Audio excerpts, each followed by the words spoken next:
Sunday, August 10, 2025. I'm Anthony Davis. Welcome to the Weekend Show, where we make the time to consider the news of the week. You can support my work and independent journalism at patreon.com/5 Minute News.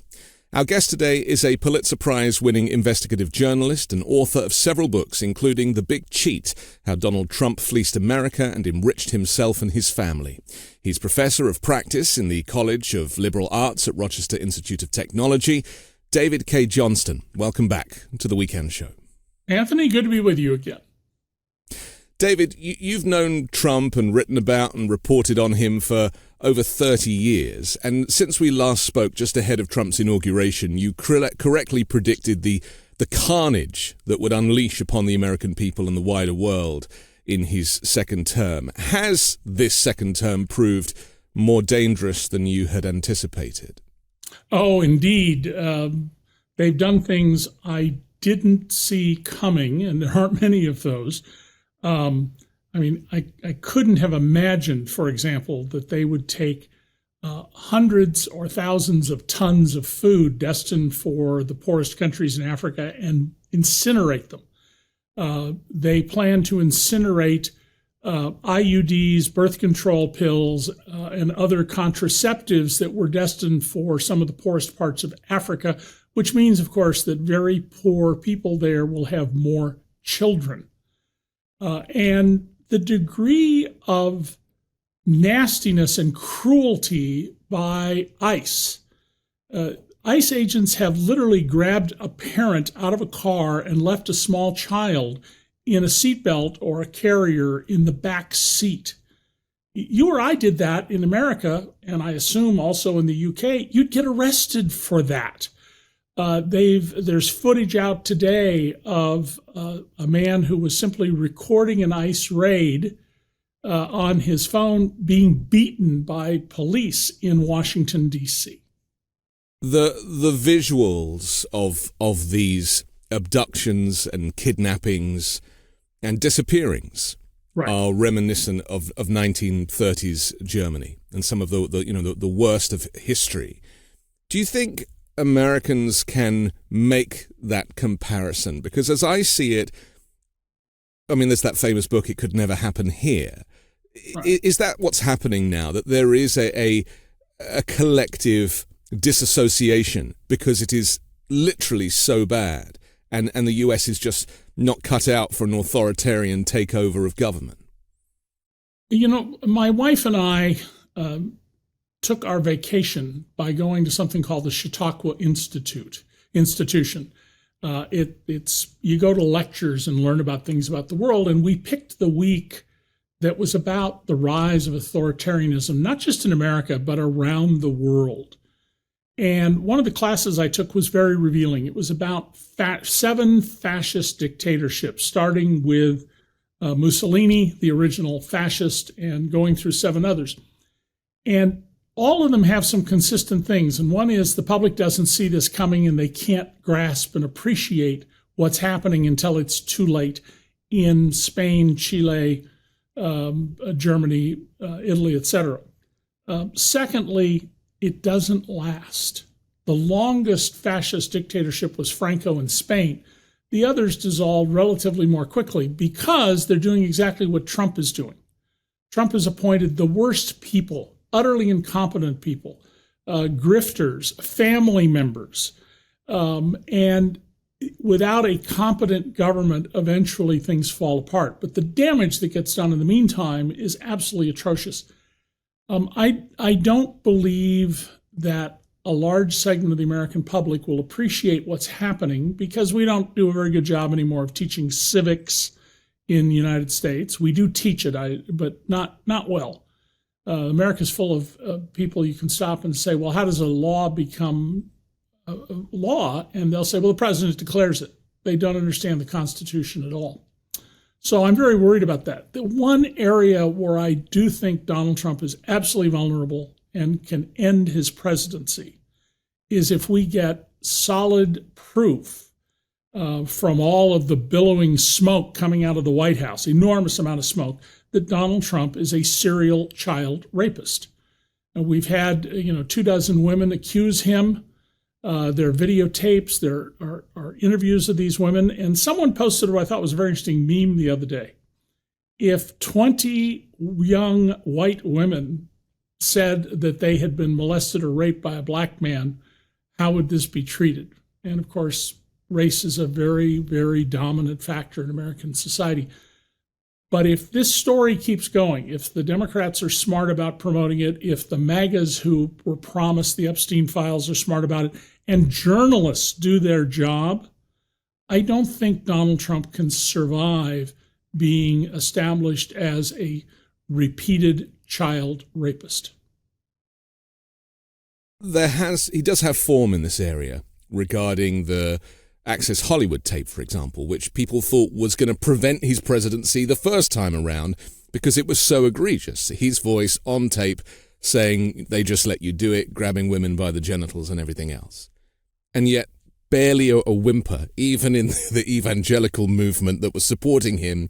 They were like, well, people have their flaws, but he's still the chosen one. Right. Do you not think that will happen this time around too? The difference is Stormy Daniels is a grown woman. The other women he's talked that have come up are grown women.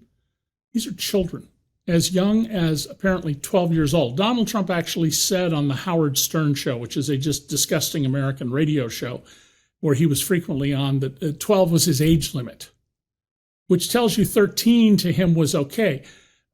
Years ago, roughly 35 years ago, I wrote about how Donald had gotten children who were 12, 13, and 14 gambling in his casinos. They had money, and they were given liquor and limousines and hotel suites.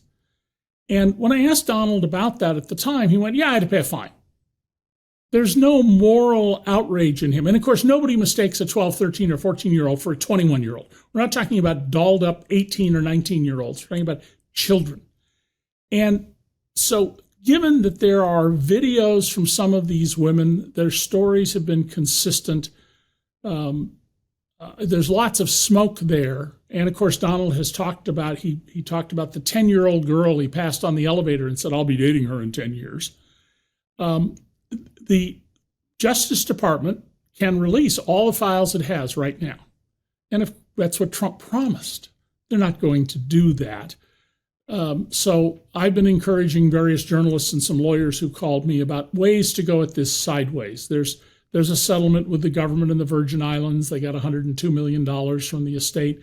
There are lots of records held by the lawyers for the estate of Jeffrey Epstein. Start subpoenaing them, start finding ways to ask them for the records, because apparently those lawyers are pretty stand-up guys. And the key to that is keeping that story alive and bringing forth new revelations. And indeed, the lawyer who represents a number of the women, believed to number roughly 1,000, by the way, has said that his clients want this stuff to be out in the public record. So the argument that we're protecting the innocent victims, who are now in their 30s and 40s, is absurd. You can redact their names and keep the rest of it. I am particularly interested in, there apparently were a number of photographs, video recordings, some of them on discs, found during the government's raids on the New York, up the street from Mar-a-Lago and island in the Caribbean properties owned by Epstein. I'd also like to see, and I've been pushing people to demand all the business and trading records. Jeffrey Epstein worked briefly on Wall Street, was no genius on Wall Street, and yet he had all this money he's managing for Leslie Wexner, the founder of The Limited, a big multi-brand retail chain in America, and other people. Well, if he was actually managing their money, then there would be trading records. There would be statements, either monthly or quarterly, and they would show what kind of distributions and profits were made. On the other hand, if Jeffrey Epstein, as a former high-level Mossad leader, has said repeatedly now for more than a decade, was, among other things, working for the Israeli intelligence to compromise people and then get intelligence the Israelis wanted out of them, if in fact he was extorting people who were his quote-unquote clients We can show that by seeing that there are no distributions and no records. And imagine for a moment, Anthony, that you are a multi-billionaire. You've built up some big business. You're incredibly successful, whether it was luck or business smarts. And I have video of you having sex with a 13-year-old girl. How much would you pay me to avoid losing your fortune and going to prison for the rest of your life, which is what would happen to you in the U.S., or certainly close to the rest of your life, depending on your age? Was Jeffrey Epstein in the extortion business or the investment business? You don't need to involve the victims to establish that.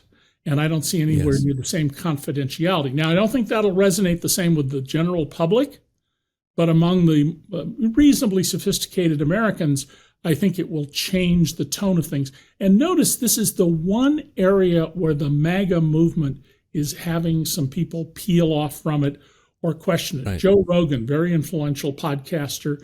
Marjorie Taylor Greene, absolutely uneducated, foolish. I mean, she does have a college degree, but uneducated, foolish member of Congress who just makes things up, Jewish space lasers causing fires and things like that. She's broken with Trump on this issue, and so have some others. On the other hand, Representative Salazar, a woman who represents part of the Miami area in Congress, I posted about her recently because she says we should leave Donald alone. In other words, I want to protect an accused child rapist. And people should never, ever forget that. The problem, though, as I see it, is that we are living under a lawless society with Trump at the helm because the judiciary is compromised. And so what chance is there under this regime of ever bringing anybody to justice? I mean, Ghislaine Maxwell has just been, effectively had her sentence reduced by being moved to a much lower security prison. Right. She's basically been given freedom in that prison. And so with Pam Bondi compromised, with Todd Blanche compromised, with the Supreme Court compromised, justice certainly for white-collar crime, or in this case, sex offenders, what is the likelihood of Trump or any of his cohorts ever seeing justice under these terms? Well, without a doubt, the U.S. Justice Department now has been totally corrupted. We have a corrupt attorney general. We have Donald Trump's trial lawyer, who wasn't very good, frankly, at his trial where he was convicted on 34 felony counts in number 2 position. We have Kash Patel, who's a denier about January 6th and the rest of it, a total Trump loyalist, running the FBI when he's not doing other things because he actually lives in Las Vegas, not Washington. So I think there's no likelihood that we will see the Justice Department do this. And we're seeing career prosecutors either resigning or being fired because they did their jobs, including the prosecutor who put Ghislaine Maxwell in the joint. But state attorneys general have some authority here, and so do some local prosecutors. So, some years ago, I wrote a piece in the New York Daily News laying out a roadmap for Alvin Bragg, the Manhattan district attorney who won the conviction of Trump, on how to go after him for income tax fraud. Very few people in America know a story I broke 8 years ago. Donald Trump has been tried twice for income tax fraud. Now, they were civil, not criminal trials, but he was shown to be a forger. His own lawyer testified against him. And he invented non-existent business and took hundreds of thousands of dollars in deductions when he had no records. He was sternly ordered in both cases to never do that again.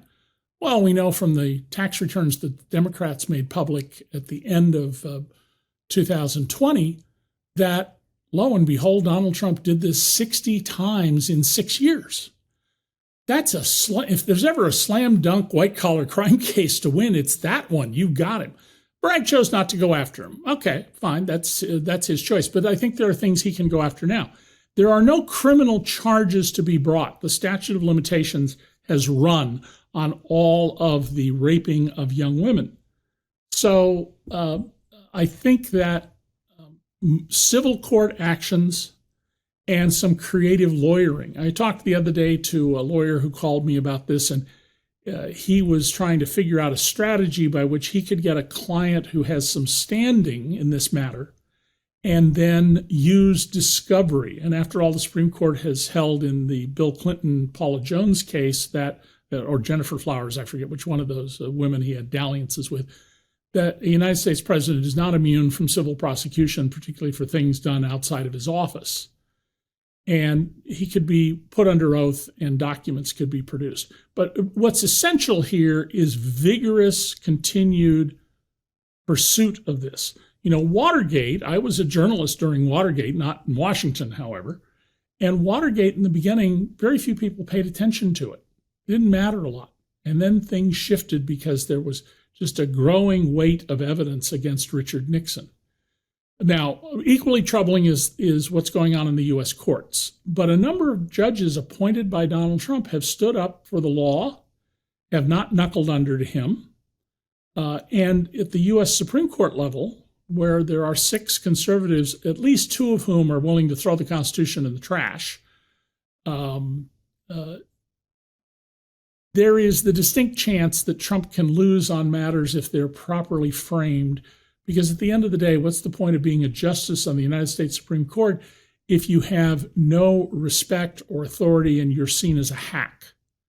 Well, that doesn't. But have we not seen that multiple times now from the Supreme Court? I mean, yes. At what point? Because again, this feels to me a little bit like, us burying our heads in the sand about how the Supreme Court is going to rule. I mean, they already gave him some kind of blanket immunity, which is completely unprecedented. Right. It's very clear which side 6 of the 9 judges are on.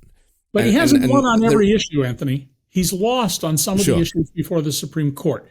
And not all of his arguments are going to work. And by the way, the immunity decision in 2023 is really significant because when you have a case before the Supreme Court, there is what's called the question presented. And right at the beginning of the filings, it'll say, this is the question before the court. The Supreme Court in the immunity case took up a question that was never asked and went way out there with, well, what if some future president were to be prosecuted after he left office for official actions? And they said, you can't do that. That wasn't presented. That was the most troubling decision the court has made.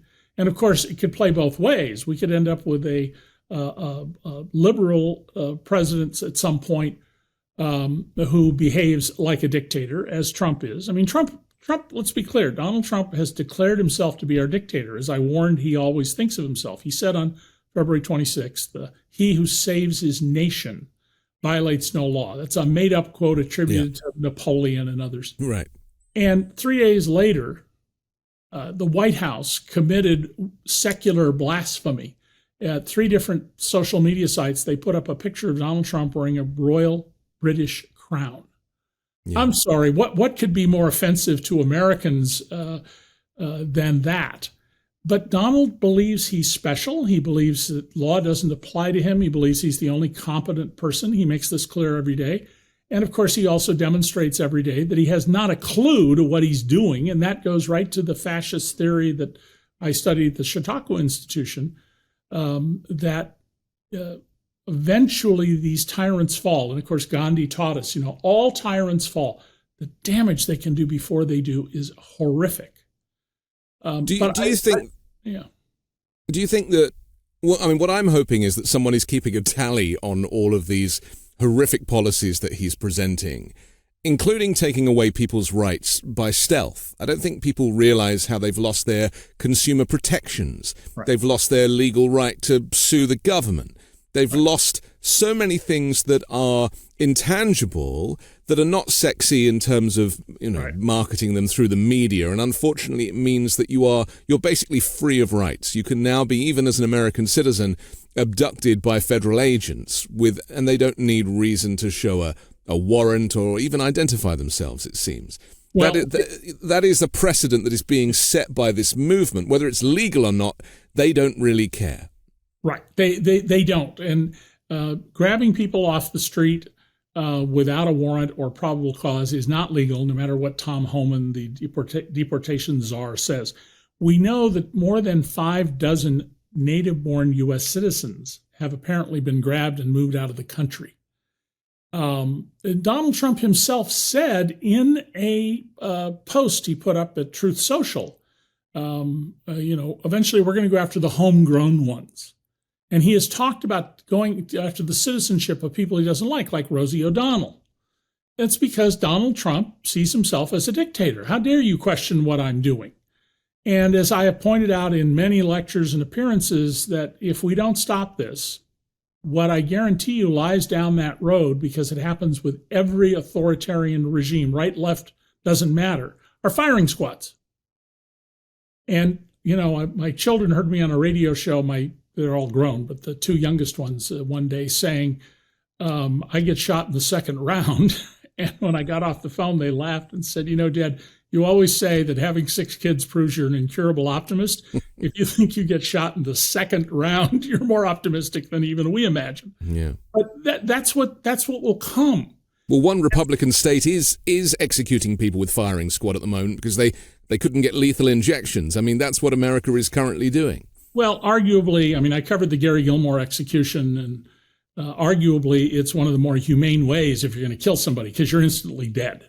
Get 4 bullets. Except it didn't work this time. They actually failed to kill this person. Right. But a firing squad properly done is probably one of the more humane ways to execute somebody. I can't believe we're even having this conversation, David. I understand. But, there's a growing movement in the U.S. not only to bring back that, but the Iowa legislature, a bill's been introduced. I don't expect it to go anywhere, but a bill's been introduced that would make it a misdemeanor, a criminal offense, to give anyone COVID vaccines, because those are mRNA vaccines, or any other genetically based vaccine.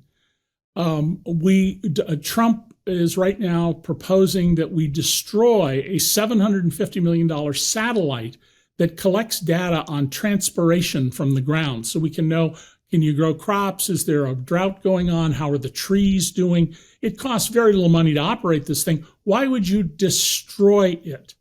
The official U.S. government website that posts the Constitution, 2 sections have been removed. Article 1, the congressional section. Section 9, this is what Congress may not do, that's been removed. And Article 10, which says that Congress alone has the power to suspend habeas corpus, they've disappeared. And some official spokesman said it was a coding error, and a whole bunch of software coders immediately posted it at websites. That's not how that works. That's not what happened. Somebody removed. Yeah, but this is an intentional eradication of anything that might be thought of as useful or progressive to feed the masses. And also, I don't know how you feel. Go on. Well, it extends everywhere. The exhibit at the Smithsonian, the national museums in Washington that are free for entry, no charge for entry. Yes. They removed Donald Trump's 2 impeachments, and they've now said, well, we're going to put them back up. It was temporary. Well, why would you remove it until you get the permanent one ready? They're removing. They went through Pentagon, and they removed black soldiers who won the Medal of Honor, women soldiers who won various honors and were valorous. They even removed a picture of Captain Paul Tibbets with his bomber, B-29 bomber, that dropped the atom bomb on Hiroshima. Why? Because its name is after his mother, the Enola Gay. And so they clearly were going through and saying anything that says gay, we're going to remove. This is very Orwellian. George Orwell would be giving great lectures right now if he were still alive. Right. But so there's a theme, isn't there? Past. Yes. He who controls the past controls the present. He who controls the present controls the future. And there is an absolute theme here. We're going to remove anything that we don't like. We're going to just deny. Donald Trump last night or the night before said that the whole Epstein matter was a hoax. A hoax? Well, I'm sorry. Why did you arrest Epstein? Why did you prosecute Ghislaine Maxwell? Why were these settlements paid? A hoax? And it's because, let's be clear for people watching what the theme is, because we need to join some dots here. Sure. And it seems to me that unless you are white, male, and rich, and ideally Christian, anybody who doesn't fall into those categories is going to suffer if they haven't already begun to suffer. So the using the software to spider to find references to trans people, to people of color.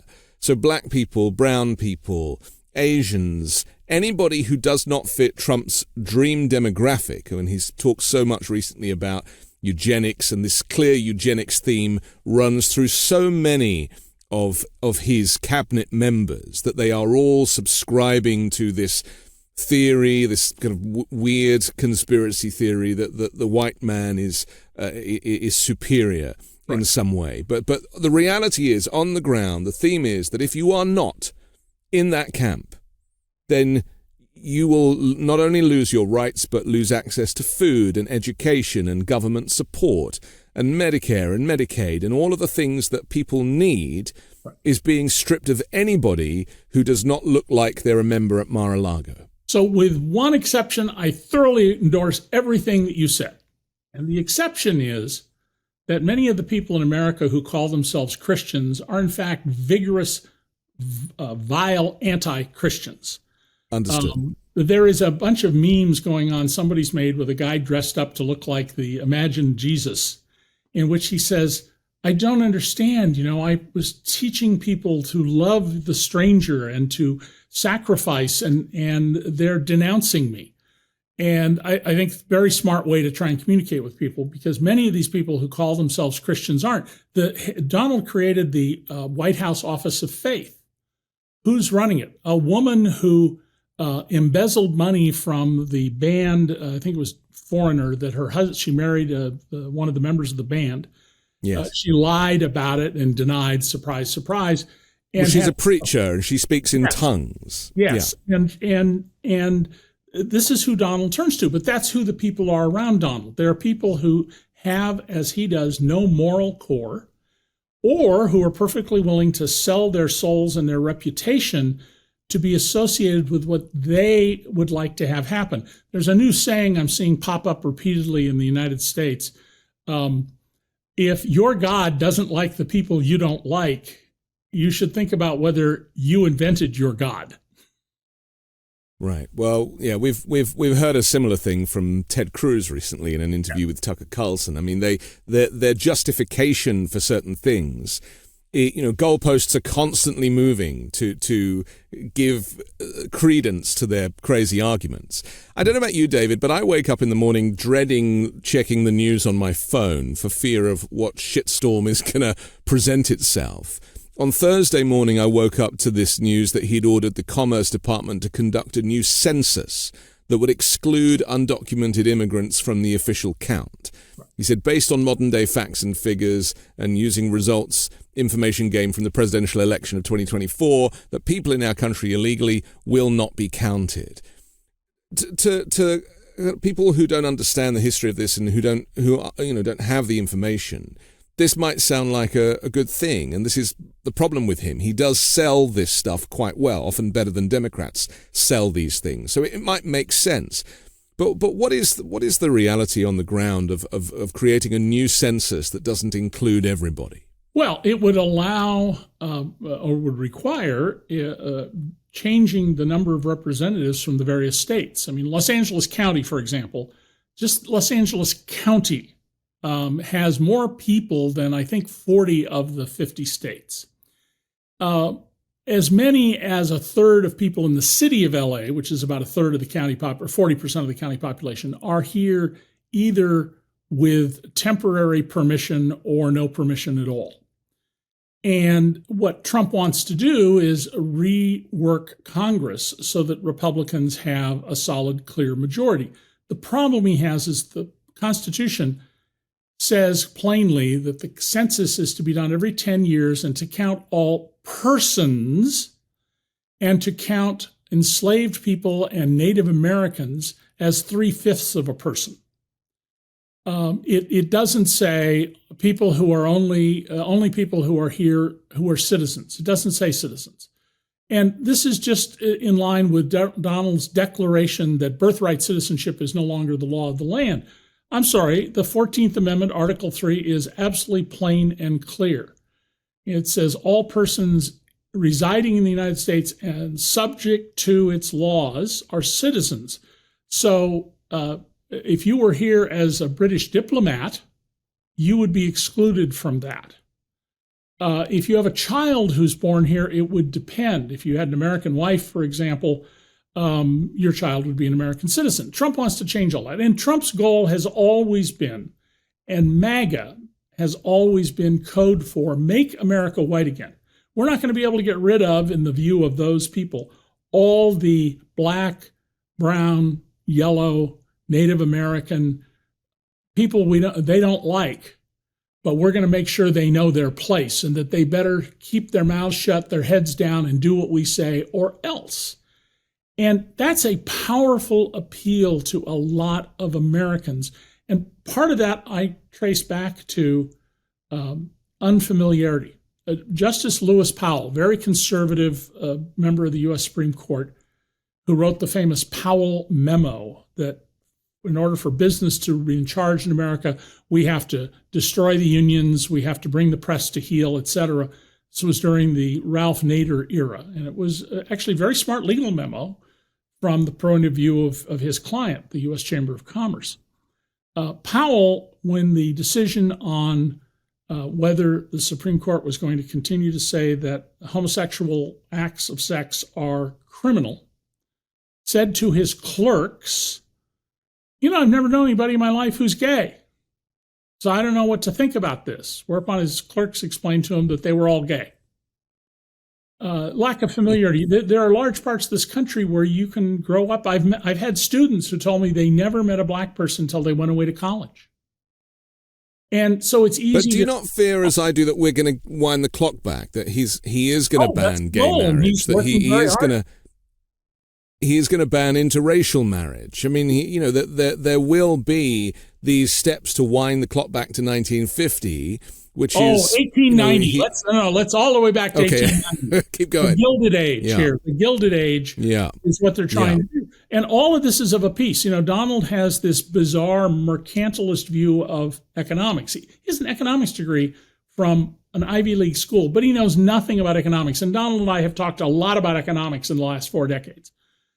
He has no clue, and he believes that if you impose a tariff, it means that China or India or Canada pays American taxes. No, it's effectively a retail sales tax on American consumers. It's also a scheme to allow domestic manufacturers to raise prices to just below the tariffed good and increase their profits, extracting more money from the vast majority of people and concentrating it in the hands of just a very few people. Donald doesn't know anything. I mean, the most telling thing about that is that in his first term, a couple of months into office, he was going to Japan. They stopped in Hawaii so he could promote his Trump-branded apartment building. And then they went to the USS Arizona Memorial, and he says to his chief of staff, retired Marine General Kelly, what are we going to? What is this? He didn't know what happened on December 7, 1941. How much more evidence do you need of his ignorance? And there's many, many other examples. But he also doesn't care, does he? I mean, that's the difference. No. Like, not knowing is one thing, but he has no empathy. And we know, because part of the problem is that we spend so much time trying to analyze a madman, right? You can't humiliate him. It's not possible to humiliate him. Right. But because he is a malignant narcissist, and because he is a sociopath, as confirmed by dozens of psychiatrists in their analysis of him, they don't need to sit down with him. He has had more television appearances than anybody. There is a very clear diagnosis there. And yet people like yourself and myself, we spend ages trying to kind of get to the bottom of this decision-making, which simply comes from a place of insanity. So with that, and racism. So with that, how do we move forward? How does anybody move forward? How do Democrats move forward when the enemy that they're fighting is as mad as a box of frogs? So you've hit upon, I think, the fundamental problem. The Democrats, up until now at least, have not figured out an effective strategy to deal with Donald Trump. But I would suggest there are several important things they can do. One of them is you don't compromise with him. Compromise doesn't work. You want to get a bill passed, it's got things that you like, but it's got stuff that's going to help Trump establish and consolidate his power so that he is the unquestionable, unchallengeable dictator. That's what he's working on. He is a dictator, but he isn't fully consolidated his power. You have to say, gee, I'm sorry, it's going to hurt some people I like, but I'm going to do everything I can to prevent this bill from becoming law. You have to draw a firm line in the sand. Secondly, you needed every opportunity to point out to people where Trump is being destructive, whether it's the satellite in the sky, burning food intended for poor people, the closing of rural hospitals, which has already begun, even though the cuts haven't started.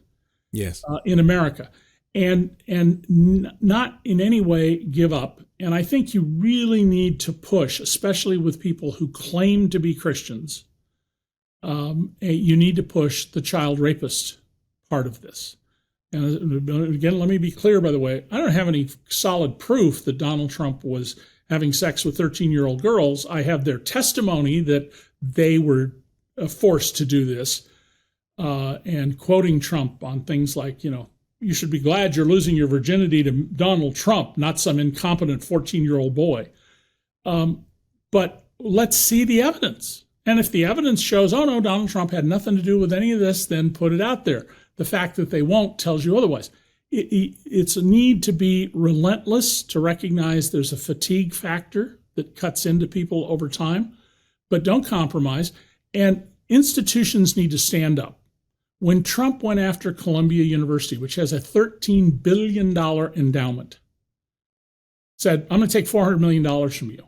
I believe the appropriate response to that, and if I'd been the president of Columbia, I would have said, well, Mr. Trump, we will see you in court. In the meantime, we're going to take the necessary funds from our endowment, and we're going to ask people to donate.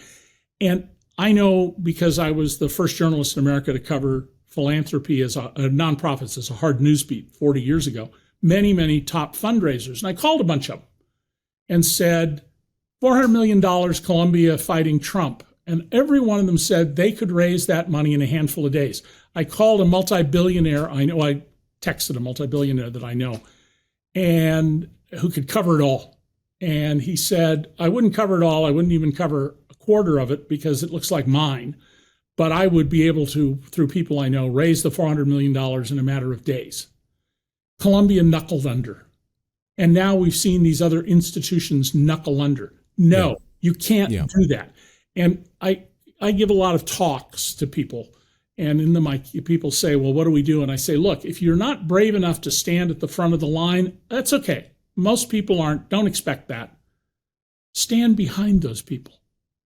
Donate to the causes that will do this. Support them. And for God's sake, don't go after them because there's some little thing they said that's 5% of what's happening, and make that the issue. Recognize the goal here. We have a madman in the White House, an utterly ignorant madman who thinks only of himself and who is consolidating his power day by day. Stick with the fundamental important message. Now, we can still get out of this. We don't have to become a dictatorship that endures. But we can't. I mean, it's not at this point at all uncertain, and I'm less optimistic today than I was when you and I spoke at the beginning of this year. But there's no reason to give up hope. And don't be cynical. Nothing helps Donald Trump more than people saying, well, all the politicians are corrupt. All of them are sleeping around. Yeah, no evidence Joe Biden or Barack Obama was ever sleeping around. It's not helpful, is it, to do that in this moment? But we need to see coalition building. I mean, I was surprised that the universities didn't join together, all of them, from Harvard through Columbia, and create a kind of and ring fence their authority. Is there rivalry between universities? I mean, is that the reason why they didn't do that? No, I think the reason has to do with their boards of trustees, who are almost always very wealthy people. Usually there's, like one student representative from previous classes, things like that. But they're usually very, very wealthy people, and they're afraid. They're cowed by this. Now, I would point out the professorship has stood up much more. And one of the things I've been pointing out since I'm a professor at RIT is, when Donald says that we're being ripped off by these other countries, we're the source of foreign earnings. My students who come from overseas, they pay 100% of the tuition. We don't give discounts for that. I had a child who wanted to go to law school in Canada. I had to pay 100% of the Canadian tuition. But he's asked for the lists of these people so he can deport them. Well, yes, but what we should be arguing is, Donald, if you're worried that we're not earning enough money from the rest of the world, you should be endorsing professors. You should be endorsing the researchers who develop products. Now, Russell Vogt, who was the principal person behind Project 2025, which is where all of this destruction of the government is going on, he just went after the NIH. He says, well, all they're doing is woke stuff. And he picked a couple of research projects they're doing. Well, when you hear that there were professors who spent 20 years studying the saliva of Gila monsters that live in the Southwest desert, you think, yeah, that sounds kind of weird. Why would you do that? Ozempic and all the drugs like it came from that research. There's another one where they were studying some insect that instead of biting you, stabs you. What's going on there? Eventually, what they've done now is they don't have them on the market yet, but they found out, oh, here's a painkiller that's not addictive. It's not an opioid, but it's highly effective. That's what basic research is. And here's the killer fact for those people to whom facts mean something. More than half of the growth in the GDP in America per capita, per person, since 1948, the year I was born, is because of taxpayer investments in what's called basic science. That was I was just describing. There's no commercial application. You're trying to figure something out. Then people go, oh, we can make a product and make a fortune off of it. More than half. So you do what Donald Trump is doing. The implication is that 75 years from now, America will be half as wealthy. And I understand many people don't understand science. There's a movement among some of the what I call faux or fake Christians that science is just another religion and we need to stamp it out. But we should. These are idiots, and we shouldn't be giving in to people. And I mean idiot in the classic Greek ancient world sense of you only care about yourself. That's what the word originally meant. I used to teach the law of the ancient world. That's what the word meant in ancient Attica. You only cared about yourself. I want to tap into your expertise on economics, because the tariffs that have been, branded around for the last 6 months kicked in on Thursday. And this is going to change the economy seismically as I see it. Some countries have done quite interesting things. They are playing Donald Trump. Ursula von der Leyen, for example, a very smart woman in the Oval Office, kind of promised $600 billion worth of investment. Trump claims that he can do anything he wants with that. He can invest in anything he wants. He even said they're giving me $600 billion, and even refer to the US or the economy as a whole. So they're starting to play him. Incidentally, the EU is not able to give $600 billion. They would have to vote on it, and that's not going to happen. But even Tim Apple, who has Tim Cook, who shall forever be known as Tim Apple. Right. I don't know if you saw the video sequence of him in the Oval Office presenting Donald Trump with this 24-karat gold stand with a kind of donut-shaped design. It was a sweetener. And Tim Apple, I've got to stop saying that. Tim Cook I've met Tim Cook. He's a fantastic individual, but he's a gay man. I'm sure he absolutely hates Trump and all of the policies that he stands for, although he would never say that out loud for the sake of his shareholders. But he played this game like foreign dignitaries giving gifts to kings or queens.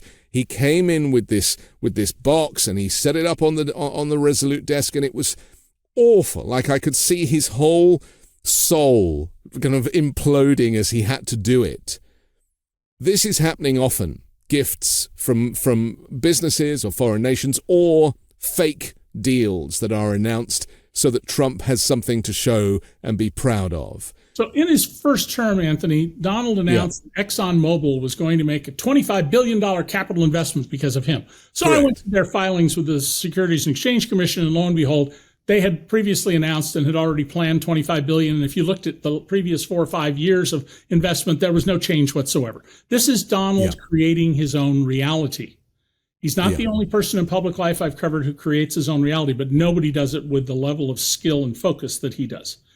Now, on the tariffs, I need to give a little very brief history lesson, but it's very important.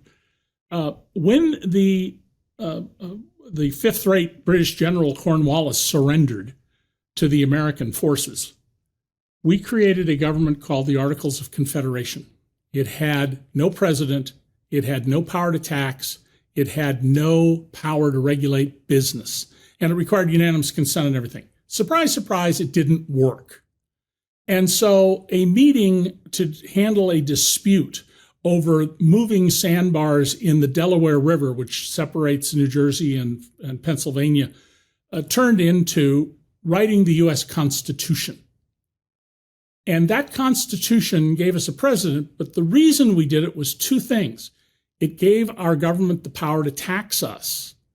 Totally contrary to what Americans thought, tax is terrible, horrible thing, 4-letter word spelled in 3 letters. And the power to regulate business. Under the U.S. Constitution, only Congress can impose tariffs, except for a very narrow emergency area that Congress has given to presidents and which has been basically unexercised because it's so minor. What Trump is negotiating are deals, if there actually are deals. We have yet to see one of them in writing. But he has no authority to do this. So anybody who's paying a tariff is going to do so along with a claim to get the money back. It's the importer who originally pays the tax. So BMW doesn't pay it. It's the company that imports the BMW, which may be an arm of BMW. It may be an American company on its own. And they're all going to seek to get this back.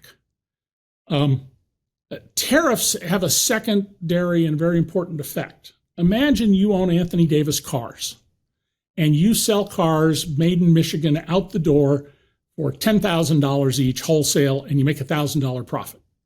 Trump puts a 60% tariff on Chinese cars. I don't know of any Chinese car right now sold in the U.S.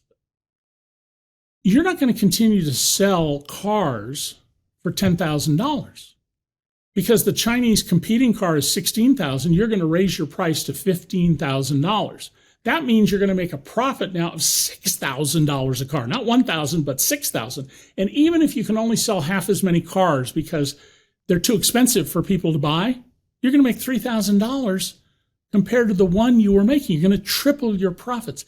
This is a scheme to take money out of the pockets of ordinary people and redistribute them. That's what I wrote a best-selling series on how the American economy really works early in this century. Perfectly legal, taxes, free lunch subsidies, the fine print, suppressing competition, all still in print, by the way, after years.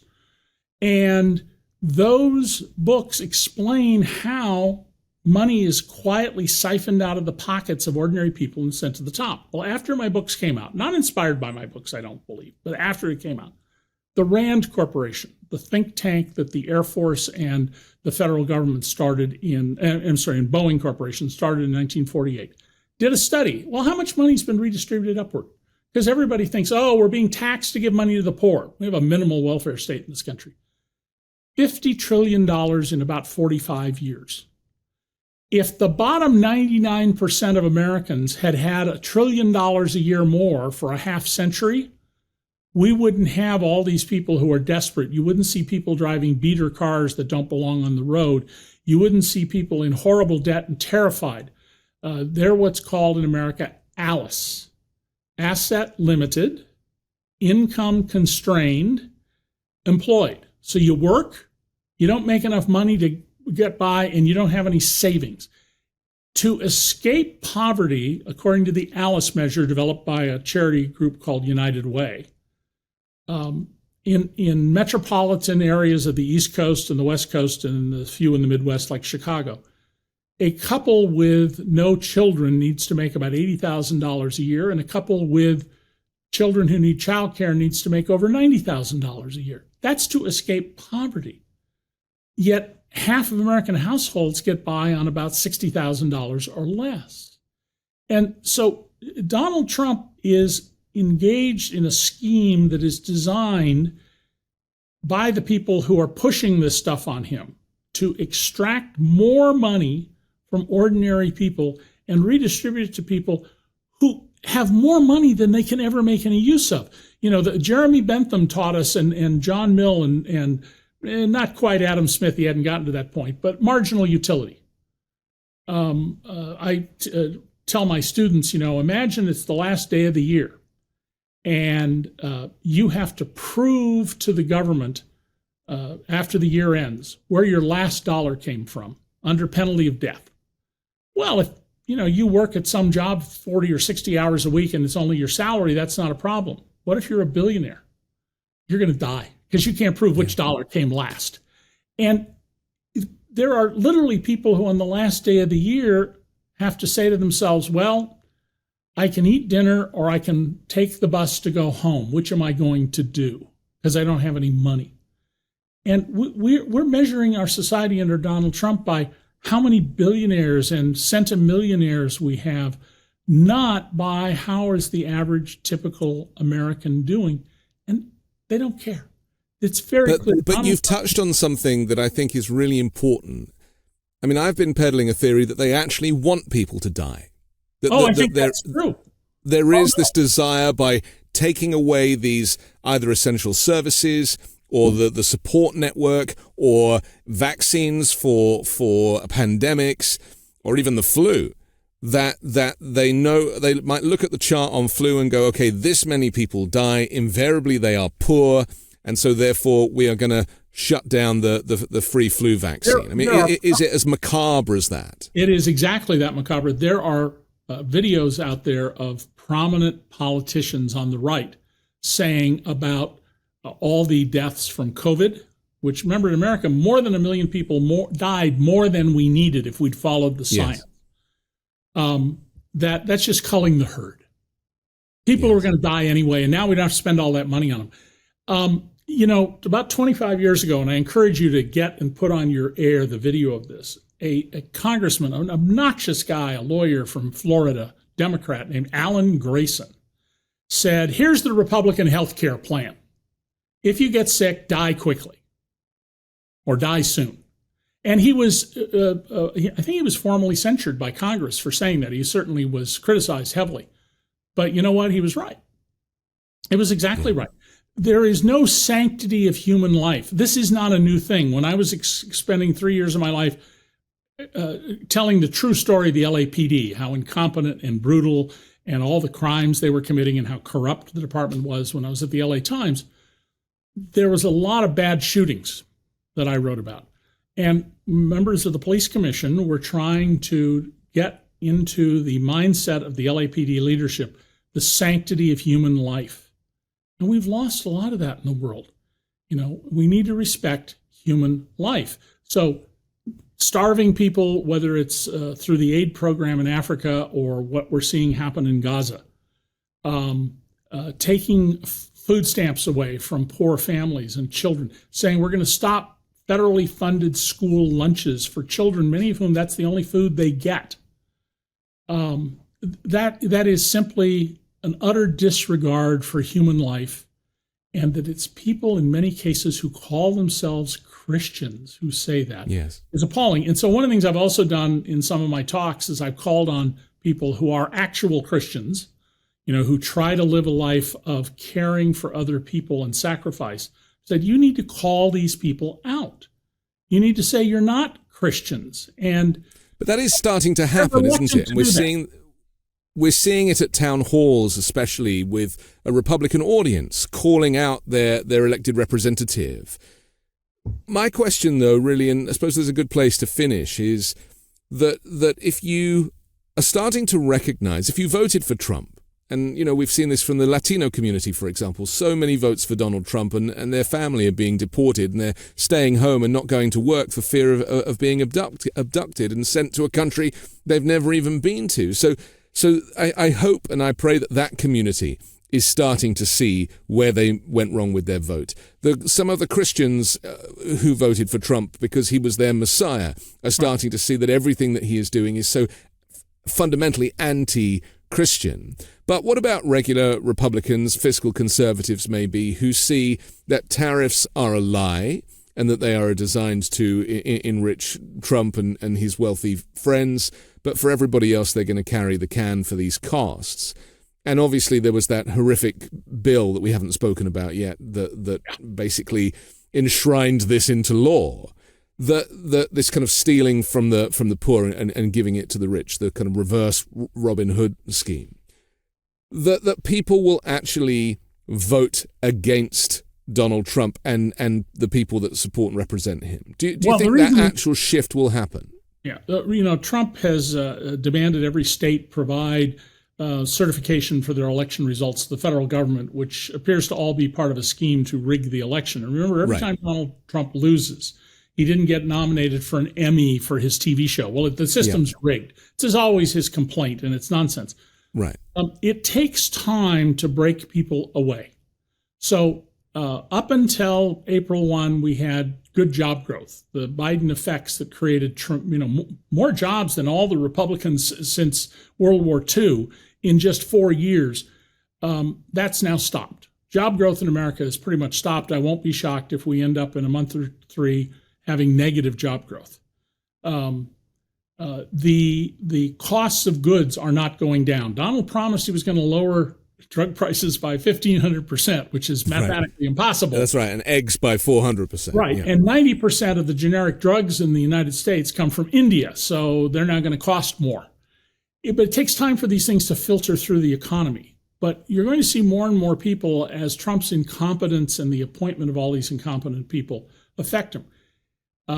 Nobody in America, except for a crazy pure Trumper, believes gasoline is $1.99 a gallon. It's about $3.20 a gallon across the country. And so this will catch up with him, but it takes time. Yeah. And the elections are in November of 26. That's plenty of time for the economy to fall apart. And I'm sorry that's going to happen. People are going to suffer. There are people who are going to die. But without that, then this wouldn't change because people can justify to themselves. Rationalization is one of the great skills of the human mind. And none of us want to say, oh, I got taken here. A con artist made me a mark. It's embarrassing. I mean, we periodically will have a story, about some husband or wife who lost all their money in a Nigerian prince scam, and the retirement comes, and then the person kills themselves, or sometimes they kill themselves and their spouse because they can't address it. We're going to have to go through some terrible pain for this.